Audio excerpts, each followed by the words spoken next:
Talk to us about the significance of the messaging coming out of Turkey right now.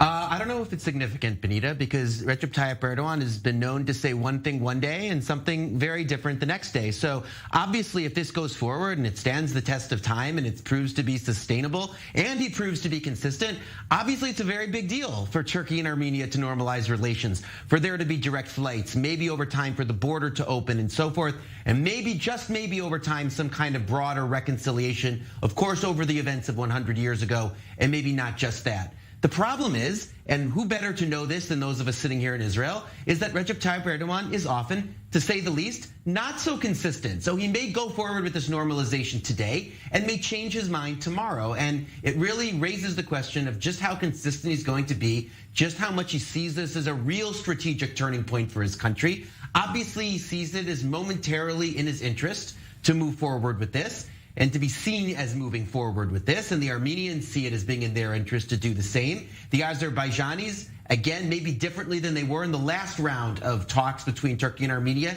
back in the last decade, seem less interested in intervening and putting spokes in the wheels. Analysts say because of their success in the war, they feel there's less at stake. But again, I think the central question is just how consistent Erdogan's gonna be and whether this policy is gonna stand the test of time from his perspective. And if it actually does go ahead and these flights take to the skies and relations are more secure down the line, what does it mean, broadly speaking, for the region, watching all these developments as they unfold? Well, listen, if that actually happens, Benita, and as you've just heard from me, I think it's really a big if.